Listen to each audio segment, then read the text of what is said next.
Today we will discuss about cilia and flagella.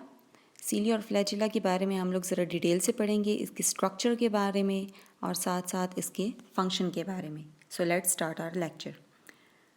Cilia basically it is a Latin word meaning eyelash hair, while flagella is also a Latin word meaning whip. अब दोनों में जो difference आ रहा है वो size का हो सकता है, इसके अलावा नंबर्स का हो सकता है. सीलिया स्मॉलर साइज़ के होते हैं, फ्लैजिला जो है वो ज़रा बड़े साइज़ के होते हैं, लार्जर साइज़ के होते हैं. If you look at this diagram closely, आपको सीलिया और फ्लैजिला में डिफरेंस यहाँ पर नज़र आ रहा है. फ्लैजिला में ये फ्लैजिलम है जो कि एक लॉन्ग है, विप लाइक स्ट्रक्चर है, चाबुक की तरह. सीलिया जो है ये सरफेस के ऊपर प्रेजेंट है पैराबीशियम के और बहुत ही न्यूमरस हैं और स्मॉलर साइज़ के हैं, आईलैश की तरह. Both are hair-like projection on the cell surface. Comparison of cilia and flagella. दोनों स्ट्रक्चर्स को अगर कंपेयर किया जाए तो somehow इनका इंटरनल स्ट्रक्चर तो सेम है, लेकिन डिफरेंस कहाँ पर आ रहा है? It may differ in size, number and pattern of movement which they exhibit. Flagella mostly longer size के होते हैं as shown in this diagram.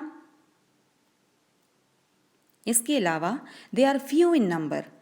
जहाँ पर भी फ्लैजिला पाया जाएगा, जिन जिन स्ट्रक्चर्स में, वहाँ पर ये कम तादाद में प्रेजेंट होंगे, 1, 2 या 4 हो सकते हैं.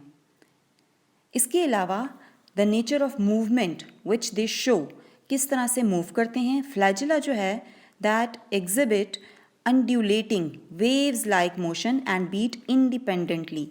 इनमें जो मूवमेंट है वो इंडिपेंडेंट है और वेव लाइक मूवमेंट शो करते हैं, just like shown in this structure. Flagella they are much longer than cilia. A flagella moves in an undulating whip like और wave like pattern. Coming towards the cilia. अब cilia में किस तरह के structures होते हैं या उनकी मूवमेंट किस नेचर की होती है?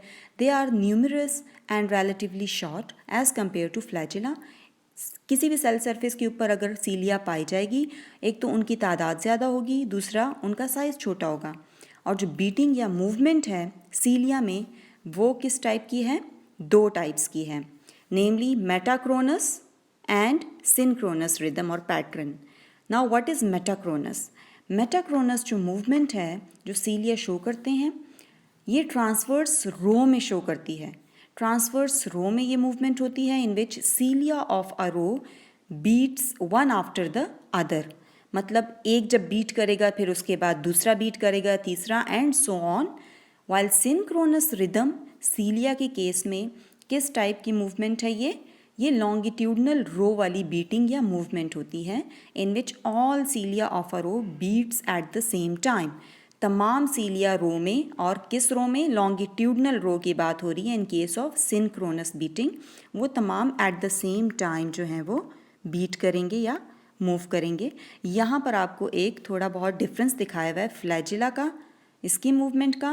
प्रोपेलर लाइक मोशन है इसमें, वेव लाइक, ठीक है, ऊपर से आपको ये सर्कुलर नज़र आ रहा है.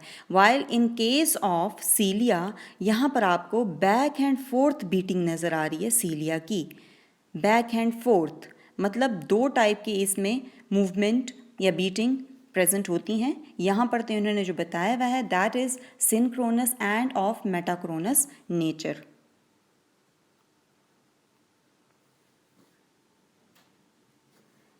इस डायग्राम में भी आपको मूवमेंट जो है सीलियम की वो दिखाई गई है. बेसिकली यहाँ पर आपको जो मूवमेंट है वो रोइंग मूवमेंट है सीलियम के अंदर, रो की फॉर्म में होती है, लॉन्गिट्यूडनल एंड ट्रांसवर्स रोज की फॉर्म में. तो वो 2 टाइप के पावर स्ट्रोक्स जो हैं एग्जिबिट करते हैं, 2 टाइप के स्ट्रोक, सॉरी.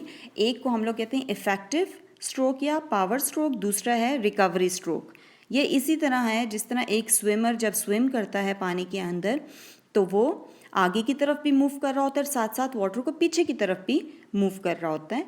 तो ये जो आगे की तरफ वो मूवमेंट उसकी होती है, पानी पीछे की तरफ पुश करता है, that is his power stroke और इफेक्टिव स्ट्रोक. और जो दूसरी रिकवरी स्ट्रोक होती है उस केस में the water direction will be in this position. So a cilium moves in a pattern similar to an arm of a swimmer doing the breaststroke. Now coming towards the structure of cilia and flagella. अब structure की बात है कि सीलिया और flagella किस चीज़ से मिलकर बने हैं और इनका इंटरनल स्ट्रक्चर क्या है, जो अल्ट्रा स्ट्रक्चर है. बेसिकली इनका जो अल्ट्रा स्ट्रक्चर या इंटरनल स्ट्रक्चर है दोनों का वो सेम होता है, एक जैसे होता है. while each cilium and flagellum consists of longitudinal axoneme. लेकिन दोनों जो हैं वो किस चीज़ से मिलकर बने हैं, दो मेन पार्ट्स होते हैं बेसिकली. एक तो आपके पास प्लाज्मा मेम्ब्रेन की एक्सटेंशन आ जाती है जिसको प्रोटोप्लाज्मिक शीथ कहते हैं, और दूसरा जो मेन पार्ट है फ्लैजिलम या सीलिया का, दैट इज़ एक्सोनीम और एक्सियल फिलामेंट्स. एक्सोनीम और एक्सियल फिलामेंट्स भी इनको कहते हैं. अब इसकी अरेंजमेंट यहाँ पर इस डायग्राम में आपको एक ओवरऑल व्यू दिखाया हुआ है एक्सोनीम का. एक्सोनीम बेसिकली है क्या, सेंट्रल स्ट्रैंड है सीलियम या फ्लैजिलम का. This is the axoneme. और जो दूसरा पार्ट है वो प्लाज्मा मेम्ब्रेन का होता है, ठीक है.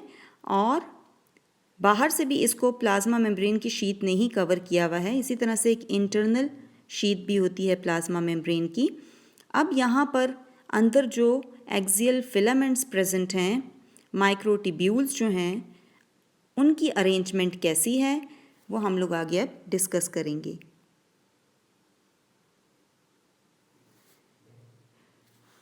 Axoneme, which is also known as axial filament, it is composed of bundle of 11 longitudinal microfibrils or microtubules.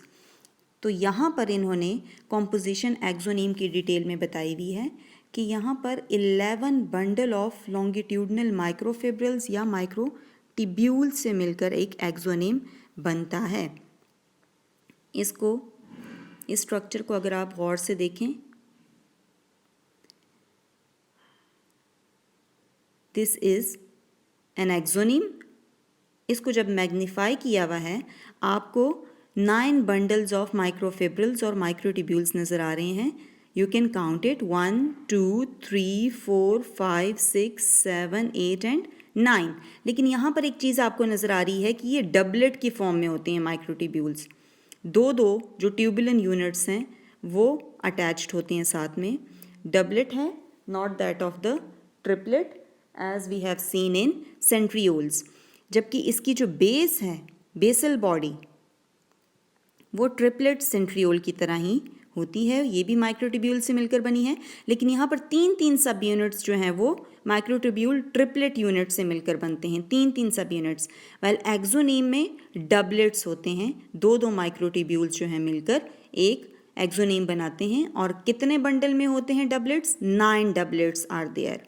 मतलब 18 माइक्रोट्यूब्यूल जो हैं ये इस पेरिफ्री में पाए जाते हैं एक्सोनीम के, वाइल जो सेंटर में है आपके पास सिंगल माइक्रोट्यूब्यूल्स 2 प्रेजेंट होते हैं. 2 single microtubules they are located in the centre of this axoneme structure. So यहाँ पर इसका ये आउटर मोस्ट जो वॉल, बाउंड्री वॉल है, ये प्लाज्मा मेम्ब्रेन की है.